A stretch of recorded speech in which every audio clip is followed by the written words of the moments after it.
Hello, good evening. तो कल की क्लास में छत्तीसगढ़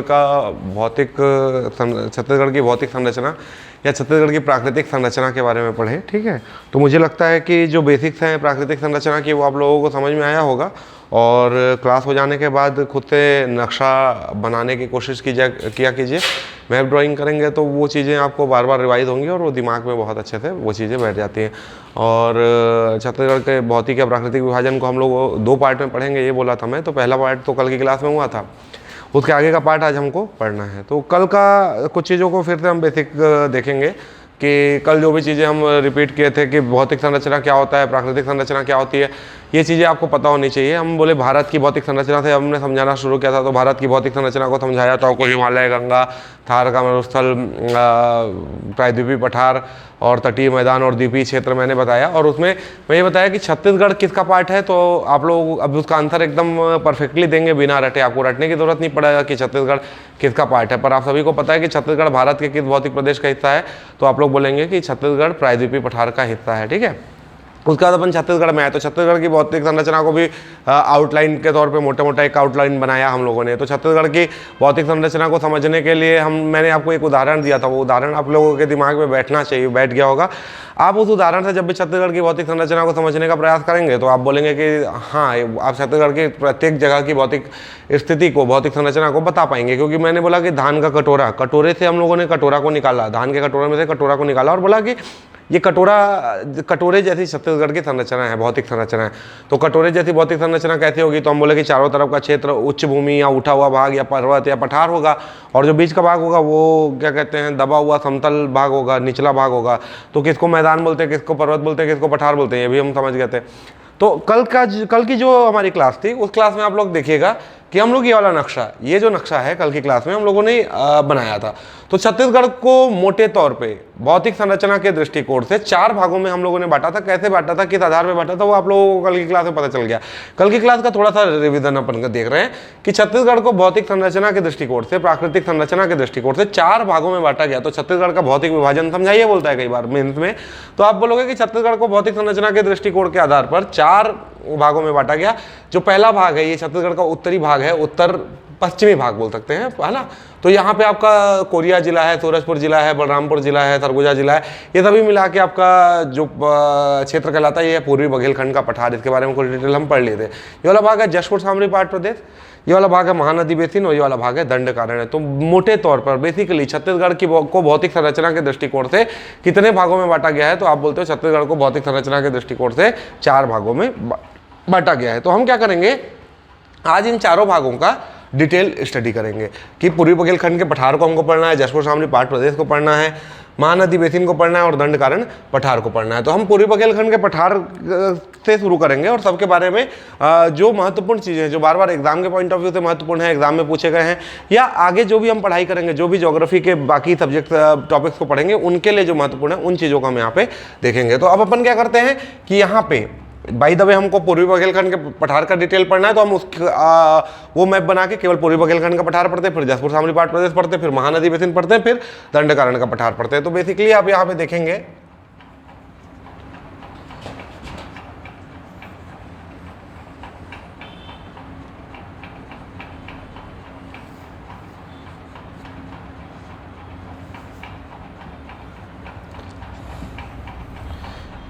इस तरीके का आपका सरगुजा संभाग है। यहाँ पे आप देख रहे हैं, तो इस तरीके का सरगुजा संभाग है। तो अपन अभी सरगुजा संभाग की भौतिक संरचना के बारे में ही पढ़ते हैं। तो अपन ये देखते हैं कि ये वाला आपका जिला कौन सा था, कोरिया था। कोरिया के बाजू में आपने सूरजपुर बनाया, इधर आपका क्या था, जशपुर है, ऊपर वाला क्या है, बलरामपुर है, ये वाला क्या है, सरगुजा है। क्लियर है। तो ये आपका 5 जिले सरगुजा संभाग के हैं। हम ये देख रहे हैं कि सरगुजा संभाग में ही जो पहला भौतिक प्रदेश हम लोग पढ़े, यहाँ से ये बलरामपुर सरगुजा का आधा हिस्सा लेते हुए हम ऐसे गए, और ये जो भाग अपन पढ़े, इस पार्ट को आप लोग नाम दिए पूर्वी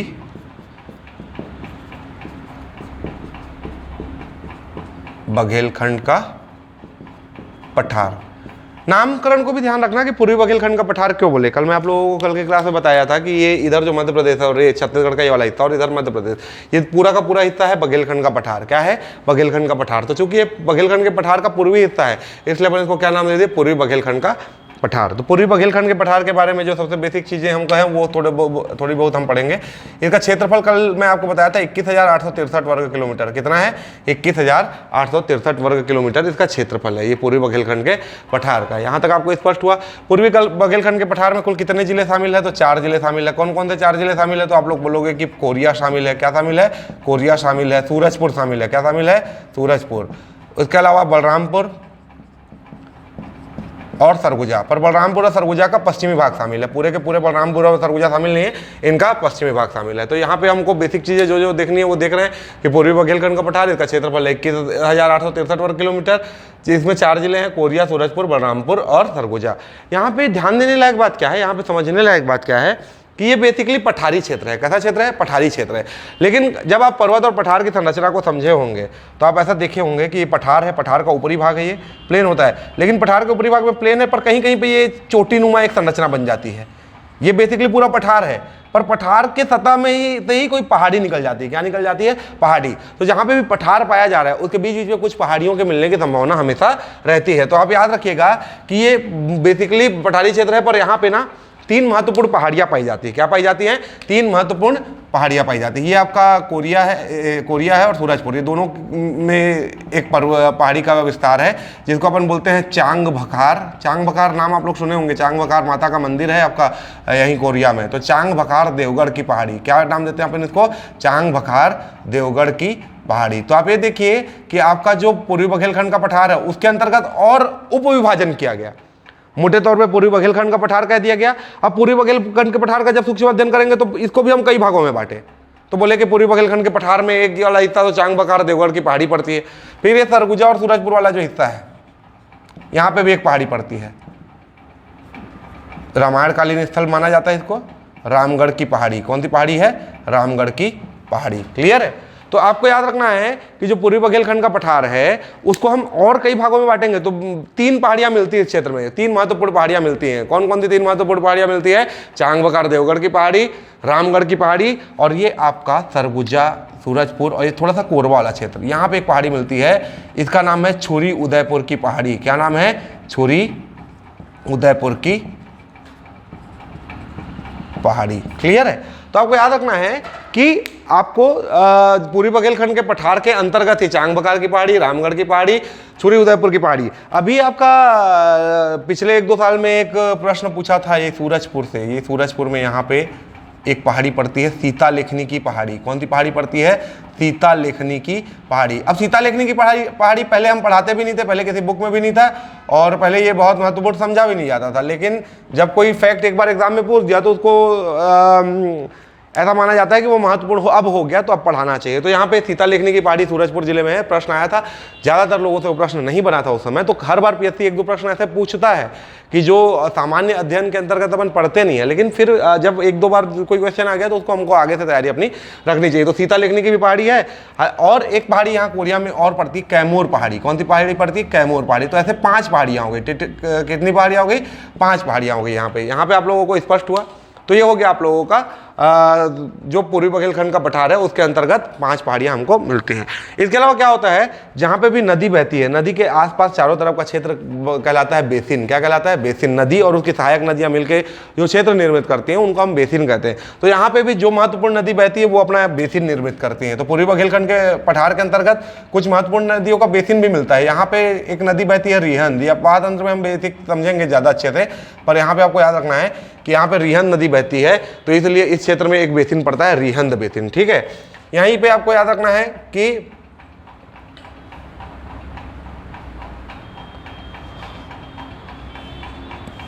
ये कोरिया से एक नदी निकलती है, कोरिया से नदी निकलती है हसदेव नदी। कौन सी नदी निकलती है? हसदेव। तो यहाँ वाला क्षेत्र कहलाता है हसदेव बेसिन। क्या कहलाता है? हसदेव बेसिन। तो यहाँ पे ना 3 महत्वपूर्ण पहाड़ियाँ है, 2 अन्य पहाड़ियाँ और मैं बता दिया, टोटल 5 पहाड़ियाँ बता दिया। और यहाँ पे आपका 3 महत्वपूर्ण आपका बेसिन है। रिहंद बेसिन सॉरी नीचे होगा, ये कन्हार बेसिन है। कौन सा बेसिन है? कन्हार बेसिन है। यहाँ पे पड़ेगा आपका रिहंद बेसिन। क्या पड़ेगा? रिहंद बेसिन। ठीक है? तो पूर्वी बघेलखंड के पठार को जब अपन देखेंगे कि उसकी भौतिक संरचना देखेंगे तो उसको भौतिक संरचना के दृष्टिकोण से हम लोग कई छोटे छोटे भाग में फिर बांटे। जैसे पूर्वी बघेलखंड के पठार का पहले बेसिक चीज हम क्या देखें कि इसका क्षेत्रफल कितना है, तो 21,863 वर्ग किलोमीटर क्षेत्रफल है। कितने जिले हैं, 4 जिले हैं। कौन कौन से जिले हैं, कोरिया है, सूरजपुर है, बलरामपुर है, सरगुजा है। इसमें क्या क्या चीजें, इसके इस भौतिक प्रदेश के अन्य भौतिक उपविभाग क्या क्या है, तो हम बोले कि इसमें 3 महत्वपूर्ण पहाड़ियाँ और टोटल 5 पहाड़ियाँ हम फिर भी देखें कि पहली पहाड़ी हम देखे चांग बकार उदयपुर की पहाड़ी, दूसरी पहाड़ी देखे रामगढ़ की पहाड़ी, तीसरी पहाड़ी देखे हम लोग आपका छुरी उदयपुर की पहाड़ी, और चौथी पहाड़ी अपन देखे आपका कैमूर पहाड़ी, और 5वीं पहाड़ी देखे सीता लेखनी की पहाड़ी। सीता लेखनी की पहाड़ी चूंकि क्वेश्चन में आया था इसलिए अब से पढ़ाना हम शुरू किए इसको, ठीक है। तो यहाँ पे 5 पहाड़ी और 3 नदियों के बेसिन है। कौन कौन सी नदियों का बेसिन है, तो आपका रिहन नदी का बेसिन है तो रिहन बेसिन, कन्हार नदी का बेसिन है तो कन्हार बेसिन, और हसदो नदी का बेसिन है तो हसदो बेसिन। इस प्रकार से ये जो आपका पूर्वी बघेलखंड का पठार है उसका भौतिक उपविभाजन जब हम देखेंगे तो इस तरीके से होता है। यहाँ पे आपको याद रखना है, कई बार प्रश्न पूछा जाता है कि पूर्वी बघेलखंड के पठार की सबसे ऊंची चोटी कौन सी है, तो ये पहाड़ी है चांग बकार देवगढ़ की पहाड़ी। कौन सी पहाड़ी है, चांग बकार देवगढ़ की पहाड़ी। इस पहाड़ी का सबसे ऊंचा जो देखिए पहाड़ी और चोटी में अंतर होता है हमेशा। ये बेसिक ज्योग्राफी का पार्ट है छत्तीसगढ़ में, हालांकि जब हम इन चीज़ों को बताना शुरू करते हैं तो टाइम टेकिंग हो जाता है थोड़ा, ठीक है। फिर भी चलिए, यहाँ पे कई लोगों को पहाड़ी और चोटी में डाउट होता है तो मैं 1 सेकंड का एक वो बता देता हूँ। पहाड़ी कभी भी कैसे होती है, ऐसे, ये पहाड़ी है, ये सभी मिलके पहाड़ी कहलाती है ना। कई बार इसको पर्वत श्रृंखला बोलते हैं, कई बार पर्वत बोलते हैं। जैसे हिमालय है तो हिमालय ऐसा है, और हम बचपन से ये बस एक पर्वत है ऐसे सोचते हैं, ये कभी भी एक पर्वत नहीं है, ठीक है। ये आपका पर्वत श्रृंखला होती है, पहाड़ियाँ ये होती है, ठीक है। तो अपन बोल रहे हैं यहाँ पे कि चांग बकार देवगढ़ की पहाड़ी तो ऐसे फैली होगी चांग बकार देवगढ़ की पहाड़ी, ठीक है। तो चांग बकार देवगढ़ की पहाड़ी में ये भी चांग बकार देवगढ़ की एक चोटी है, ये भी चोटी है, ये भी चोटी है, ये भी चोटी है, ये भी चोटी है, ये भी चोटी है, ये भी चोटी है। समझ में आ रहा है, जो भी शंकुनुमा भाग है, जो भी नुकीला भाग है वो उसकी चोटी कहलाती है। तब अपन कई बार बोलते हैं कि हिमालय की सबसे ऊंची पर्वत चोटी कौन सी है, तो हिमालय की पर्वत चोटी तो ये भी हो सकती है, ये भी हो सकती है, ये भी हो सकती है, ये भी हो सकती है, ये भी हो सकती है, ये भी हो सकती है, ये भी हो सकती है, लेकिन सबसे ऊंची कौन होगी, ये। समझ में आ रहा है कि एक ही पर्वत की कई चोटियां होती हैं। तो सामान्यतः जो हमसे प्रश्न पूछा जाता है किसी भी पर्वत श्रृंखला की सबसे ऊंची चोटी का नाम बताइए, तो यहाँ पे चांग बकार देवगढ़ की पहाड़ी है, ऐसी पहाड़ी का विस्तार है। इसमें जो सबसे ऊंची चोटी है उसका नाम है देवगढ़, चोटी का नाम देवगढ़ है, और जबकि पर्वत का नाम क्या है, चांग बकार देवगढ़। क्या नाम है, चांग बकार देवगढ़। क्लियर हो रहा है, तो आपको ये अंतर भी समझ में आना चाहिए कि पर्वत क्या है, पर्वत श्रृंखला क्या है, पर्वत चोटी क्या है। तो आपको यहाँ पे समझ में आया कि चांग बकार देवगढ़ की पहाड़ी की सबसे ऊंची चोटी है देवगढ़ चोटी। कौन सी चोटी है, देवगढ़ चोटी। इसकी हाइट है 1076 मीटर। कितनी है, 1076 मीटर। तो कई बार ये प्रश्न पूछा गया है कि प्रश्न ये पूछा जाता है कि पूर्वी बघेलखंड के पठार की सबसे ऊंची चोटी कौन सी है, तो आपको यहाँ पे क्लियर होगा कि कौन सी है। तो देवगढ़ की चोटी 1076 मीटर इसकी हाइट है, ये पूर्वी बघेलखंड के पठार की सबसे ऊंची चोटी है। यहाँ पे ये समझ में आया कि इन सभी पहाड़ियों में सबसे ऊंची पहाड़ी चांग बकार देवगढ़ की पहाड़ी होगी, तभी तो उसकी चोटी इन सभी पहाड़ियों में सबसे ऊंची है ना। यहाँ पे सभी को स्पष्ट है, क्लियर है। तो ये हो गया आपका पूर्वी बघेलखंड का पठार। अब पूर्वी बघेलखंड के पठार के बाद कल हम लोग जो ये वाला पार्ट आप लोग देखे थे, इस पार्ट को अपन नाम दिए थे, क्या नाम दिए थे, याद है सभी को, जशपुर सामरी पाट प्रदेश। क्लियर है, इसको क्या नाम दिया हम लोग, जसपुर सामरी पाट प्रदेश। इसके बारे में भी बेसिक इन्फॉर्मेशन मैं आप लोगों को बताया था, पाट क्या होते हैं कल मैं बता दिया था। 6208 वर्ग किलोमीटर क्षेत्रफल में बताया था कल भी, इसको याद कीजिएगा। 6208 वर्ग किलोमीटर क्षेत्रफल है इसका। इसको पाट प्रदेश क्यों बोलते हैं मैं आपको बताया था। यहाँ पे आपका जशपुर के बाद इधर वाला जो हिस्सा है, ये कौन सा राज्य अपन पढ़े, पड़ोसी राज्य में झारखंड। क्या पढ़े हैं, झारखंड। तो याद रखना कि झारखंड में यहाँ पे ना, और ये जो जशपुर वाला भाग है ये भी, ये जो झारखंड का पूरा एरिया है, और ये जो जशपुर और बलरामपुर और सरगुजा का वाला भाग है, ये बेसिकली पड़ता है यहाँ पे एक पठार जिसको बोलते हैं छोटा नागपुर का पठार। क्या बोलते हैं, छोटा नागपुर का पठार। तो ये जो जशपुर सामरी पाट प्रदेश है ना, ये बेसिकली छोटा नागपुर के पठार का हिस्सा है। किसका हिस्सा है, छोटा नागपुर के पठार का हिस्सा है। पर इसका जो क्षेत्र है वो पाट क्षेत्र है। कैसा क्षेत्र है, पाट क्षेत्र, इसलिए हम इसको पठार ना बोल के पाट प्रदेश बोल दिए, लेकिन वो है किसका हिस्सा, बेसिकली छोटा नागपुर के पठार का। तो कई बार आपसे प्रश्न पूछा गया है कि जशपुर सामरी पाट प्रदेश इनमें से किस भौतिक प्रदेश का हिस्सा है, तो आपको 4 पठारों के नाम दे देगा कि बघेलखंड का हिस्सा है, कि मालवा का हिस्सा है, कि छोटा नागपुर का हिस्सा है, कि बुंदेलखंड का हिस्सा है, बहुत सारे पठार हैं। जब आप भारत का फिजिकल डिवीजन पढ़ेंगे तो आपको बहुत सारे पठार मिलेंगे, क्लियर है। तो आपको याद रखना है कि यहाँ पे से कौन सा पठार लगता है, छोटा नागपुर का पठार। अब छोटा नागपुर का पठार दिमाग में बैठा लीजिए कि नागपुर महाराष्ट्र में है, तो हमको लगता है कि महाराष्ट्र तो इधर है, तो छोटा नागपुर का पठार इधर मिलता होगा। नामकरण किस आधार पे किया है वो मेरे को भी नहीं पता, लेकिन ये छोटा नागपुर का पठार कहलाता है, ठीक है। तो छोटा नागपुर का पठार झारखंड में है, महाराष्ट्र में नहीं है, इस चीज़ को आप लोग याद रखिएगा। तो अपन आ गए कहाँ पे, जसपुर सामरी पाट प्रदेश। तो जसपुर सामरी पाट प्रदेश में जैसे ही हम आए तो हम देखते हैं कि जसपुर सामरी पाट प्रदेश, तो जसपुर सामरी पाट प्रदेश में क्या है, ये पूरा पाट क्षेत्र है। कैसा क्षेत्र है, पाट क्षेत्र। तो यहाँ पे ज़्यादा कुछ मुश्किल नहीं है, यहाँ पे पहाड़ियाँ नहीं पड़ना है, यहाँ पे बेसिन नहीं पड़ना है, यहाँ पे ज़्यादा मुश्किल नहीं है। यहाँ पे क्या करना है अपने को, जसपुर सामरी पाट प्रदेश को 6 हिस्से में बांट दिए हैं। कितने हिस्से में बांट दिए हैं, 6 हिस्से में। तो याद रखना है कि 3 जिले हैं। कितने जिले हैं, 3 जिले, 1 2 3। तो 6 हिस्से में इसको बांटे अपन। कितने हिस्से में बांटे, 6, ठीक है। तो बलरामपुर जिले में 2 पार्ट आ जाएंगे, सरगुजा जिले में 2 पार्ट आ जाएंगे और जशपुर जिले में 2 पार्ट आ जाएंगे। तो ये बड़ा सिंपल सा डिवीजन है। अब 2 पार्ट का नाम तो इसी में है, जशपुर सामरी। 6 पार्ट में, 6 पार्ट का नाम अपने को पता होना चाहिए कि 6 पार्टों में बांटे हैं जशपुर सामरी पाट प्रदेश को। तो 6 पार्टों में 2 पार्ट तो इसी में है, जशपुर पाट और सामरी पाट, क्लियर है। तो आपको याद रखना है कि बलरामपुर में 2 पाट प्रदेश हैं। एक पार्ट का नाम है सामरी पाट, क्या नाम है, सामरी पाट। और दूसरे पार्ट का नाम है जमीर पाट, क्या नाम है, जमीर पाट, क्लियर है। सरगुजा में आपके फिर 2 पार्ट पढ़ते हैं। एक पार्ट का नाम है सबसे प्रसिद्ध पार्ट जो आप सुने होंगे आज तक, मैन पार्ट। क्या सुने हैं, मैन पार्ट। और जो दूसरा वाले पार्ट का नाम है, इसका नाम है जारंग पार्ट। क्या नाम है, जारंग पार्ट, क्लियर है। और जो जशपुर वाला क्षेत्र है, यहाँ पे 2 पार्ट पढ़ते हैं। एक पार्ट का नाम है जशपुर पाट, क्या नाम है, जशपुर पाट। और एक पार्ट का नाम है पंडरा पाट, क्या नाम है, पंडरा पाट। तो टोटल अपन क्या किए, जशपुर सामरी पाट प्रदेश को 6 पाट प्रदेशों में बांट दिए। कितने पाट प्रदेशों में बांट दिए, 6 पाट प्रदेशों में, जिसमें से बलरामपुर जिले को 2 पार्ट हैं और सरगुजा जिले को 2 पार्ट हैं और जशपुर जिले को 2 पार्ट है। बलरामपुर जिले के 2 पार्ट कौन कौन से हैं, आपका सामरी पाट और जमीर पाट। सरगुजा जिले के 2 पार्ट कौन कौन से हैं, मैन पार्ट और जारंग पार्ट। और जशपुर जिले के 2 पार्ट कौन कौन से हैं, जशपुर पार्ट और पंडरा पार्ट। इन पार्टों की क्या विशेषता है ये पढ़ेंगे भी, लेकिन यहाँ पे याद रखिए कि जब आप अभी पढ़ रहे हैं तो आपको आसान लग रहा होगा, आसान है भी। मुझे लगता है कि छत्तीसगढ़ बड़ा मज़ेदार विषय है यदि समझ के पढ़ा जाए तो। जैसा मुझे, अगर आप लोगों को समझने में कहीं पे किसी पॉइंट में कोई दिक्कत हो रही होगी तो आप कमेंट बॉक्स में कमेंट कीजिए, ठीक है। तो उसका सॉल्यूशन हमारे पास जो होगा हम देखेंगे, लेकिन मुझे नहीं लगता कि ज़्यादा समस्या किसी को होनी चाहिए। अब आप देखिए कि यहाँ पे अभी मैं आपको पढ़ाया और पढ़ा के निकल लिया, तो क्या होता है कि एक टीचर को पढ़ाई के दौरान स्टूडेंट्स को समस्या क्या आती है ये समझना सबसे महत्वपूर्ण है। जब हम पढ़ाई करते हैं ना, तो जब मैं पढ़ाई करता था तो मैं ये पढ़ लिया कि जमीर पाट, सामरी पाट, मैन पाट, जारंग पाट और जशपुर पाट, पंडरा पाट।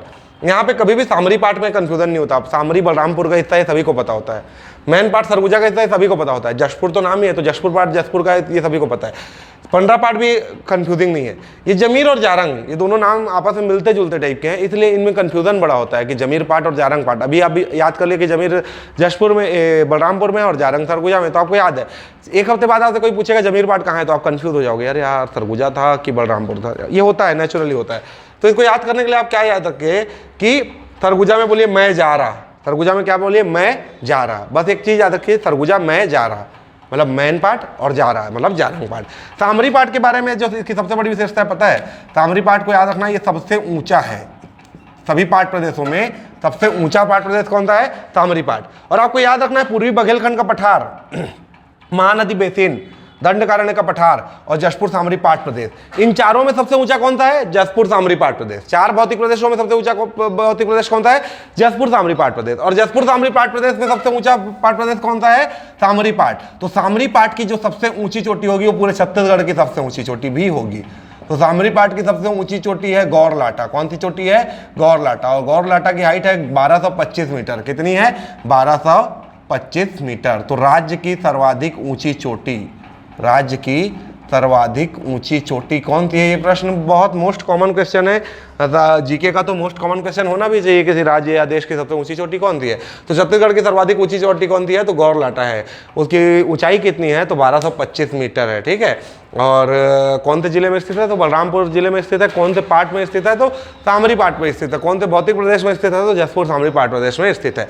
अब ये जमीर को याद रखना है, जमीर मतलब सामरी कैसा है, ऊंचा क्षेत्र है। कैसा क्षेत्र है, ऊंचा क्षेत्र। और जमीर क्या है, जमीर मतलब हम बोलते हैं ना हमारा एक नैतिक गुण होता है कि मेरी जरूरतें कम है इसलिए मेरे जमीर में दम है। तो जमीर हमेशा ऊंचाई वाले के साथ रहेगा। किसके साथ रहेगा, ऊंचाई वाले, जिसकी नैतिकता उच्च है वही जमीर पाया जाएगा। तो चूंकि ये ऊंचाई वाला क्षेत्र है सामीर, आपका सामरी, तो सामरी के साथ ही जमीर मिलेगा। जमीर ऊंचाई वाले के साथ मिलेगा, इसलिए बलरामपुर में। ये आप ट्रिक बना लीजिए, ठीक है। अब मैं जा रहा ट्रिक बना लीजिए तो आपको क्लियर हो जाएगा। तो आपको याद रखना कि सामरी पाट के बारे में हम लोग क्या क्या पढ़े। तो गौरलाटा इसकी सर्वाधिक ऊंची चोटी है। सामरी पाट सभी 6 पाट प्रदेशों में सबसे ऊंचा पाट प्रदेश भी है, ठीक है। तो इसकी गौरलाटा की हाइट है 1225 मीटर। इसके बाद आपको एक पाट याद रखना है, जशपुर पाट। क्या याद रखना है, जशपुर। जशपुर पाट क्षेत्रफल के हिसाब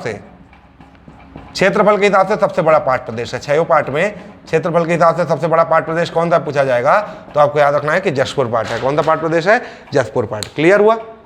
तो यहाँ पे आपका एक पाट प्रदेश और सबसे महत्वपूर्ण है मैन पाट। मैन पाट के बारे में आप लोग जानते हैं कि ये प्रसिद्ध हिल स्टेशन है। क्या है, हिल स्टेशन। छत्तीसगढ़ में वैसे हिल स्टेशन ज़्यादा नहीं पाए जाते, लेकिन hill station, tourism hill station ज़्यादा नहीं पाए जाते, पर टूरिस्ट हिल स्टेशन के नाम से मैनपाट काफ़ी प्रसिद्ध है यहाँ पे।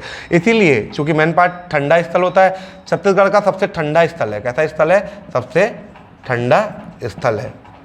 इसलिए इसको क्या कहते हैं पता है, छत्तीसगढ़ का शिमला। क्या कहते हैं, छत्तीसगढ़ का शिमला। तो बार बार ये प्रश्न आपसे पूछा गया है पीएससी, व्यापम और अन्य एग्जामों में बार बार ये प्रश्न पूछा गया है कि छत्तीसगढ़ का शिमला किसे कहा जाता है, तो मैन पाट को कहा जाता है। मैन पाट की हाइट है आपका 1152 मीटर। कितनी है, 1152 मीटर। यहाँ मैन पाट की एक और विशेषता है, जब आप मैन पाट जाएंगे ना, अभी आप ठंडियों का सर्दियों का सीज़न आता है तो अपन ऊनी कपड़े खरीदते हैं। तो ऊनी कपड़े खरीदने के लिए बिलासपुर, रायपुर और बाकी शहरों में भी वुलन मार्केट लगता है। तिब्बतियों का वुलन मार्केट। किसका वुलन मार्केट लगता है, तिब्बतियों का। तो वो तिब्बत से यहाँ स्वेटर बेचने नहीं आते हैं, ये चीज़ आपको ध्यान में रखना है। वो तिब्बती जो स्वेटर बेचते हैं, उनको क्या हुआ था 1962 में जब भारत चाइना युद्ध हुआ था, तो तिब्बतियन जो है अपने आप को चाइना का नागरिक नहीं मानते, चाइना के अंडर नहीं मानते। वो फ्री तिब्बत करके एक कैंपेन चला रहे हैं और वो कई दशकों से वो कैंपेन चला रहे हैं। तो चाइना के आधिपत्य से मुक्त होना चाहते हैं। तो चाइना का आधिपत्य हो गया 1962 में तिब्बत में। तो जब चाइना का कब्जा हुआ तो जो तिब्बतियन ऐसे थे जो चाइना के अंतर्गत नहीं रहना का चाहता था, उनके शासन के अंतर्गत, तो वो फिर वहाँ से प्रवास करके भारत आ गए। तो भारत सरकार ने उनकी मदद की, भारत सरकार ने उनको मित्र समझा और बोला कि उनको रहने के लिए बंदोबस्त भारत सरकार कराएगी। तो भारत सरकार के सामने एक चुनौती थी कि तिब्बतियों को किसी सुरक्षित स्थान पर बसाना है। सुरक्षित बोलने से है कि अब भारत में आंतरिक सुरक्षा तो बहुत स्ट्रांग है, तो बाहर के हमलों से तो कोई दिक्कत नहीं था। लेकिन क्या होता है कि जो आदमी जैसे परिस्थिति और वातावरण में रहता है, वैसी परिस्थिति और वातावरण अगर उसको मिलती है तो उसका ज़्यादा से ज़्यादा ग्रोथ संभावित होता है। तो हम ये देखें कि भाई अब तिब्बत वाला ठंडा क्षेत्र है, हिमालय का क्षेत्र है, वैसा क्षेत्र पाट क्षेत्र है तिब्बत भी। तो बोले वैसा क्षेत्र कहाँ मिलेगा, तो जब रिसर्च किया गया बोला मैन पाट वो बढ़िया जगह है जो तिब्बतियों के वातावरण से मिलता है। तो यहाँ पे तिब्बतियों को 1962 में बसाया गया। तो बार बार प्रश्न पूछा जाता है कि तिब्बतियों को कहाँ बसाया गया है, तो इसको तिब्बतियों की शरण स्थली भी कहा जाता है। क्या कहा जाता है, तिब्बतियों की शरण स्थली। तो क्यों है ये समझ में आया आप लोगों को, तिब्बतियों की शरण स्थली क्यों है, तो ये आपका क्लियर होना चाहिए कि तिब्बतियों की शरण स्थली भी कहा जाता है। तो भारत में बेसिकली दो टाइप के विदेशी नागरिकों को बताया गया। पहला है तिब्बत के नागरिकों को। तो तिब्बत के नागरिकों को उनके माहौल के हिसाब से कहाँ बता दिया गया, मैन पाट में। लेकिन दूसरे नागरिक थे वो थे बांग्लादेश। क्या थे, बांग्लादेश के नागरिक। तो बांग्लादेश के नागरिक जब आए तो बांग्लादेश के नागरिकों के लिए भी हमको ये समझना था कि मतलब उनको भी उनके हिसाब से माहौल मिले, उनको भी उनके हिसाब से चीज़ें मिले। तो इसलिए उनको हम लोग बताए नारायणपुर और कांकेर में। कहाँ बताए, नारायणपुर और कांकेर में। वहाँ भी गोलीबारी चलती रहती थी बांग्लादेश में, नारायणपुर कांकेर में भी गोलीबारी चलती रहती थी, तो उनको भी अपना माहौल ठीक लगा। तो इस तरीके से आपका ये दो चीज़ें हो गई, आपका पूर्वी बघेलखंड का पठार और जशपुर शामली पाट प्रदेश। तो दोनों के अंतर्गत क्या क्या चीज़ें ज़्यादा महत्वपूर्ण थी, मेरे ख्याल से आप लोगों को बहुत अच्छे से क्लियर हुआ होगा। अब अगली क्लास में हम देखेंगे कि महानदी बेसिन को और दंडकारण्य के पठार को हम और डिटेल करेंगे। ठीक है, थैंक यू।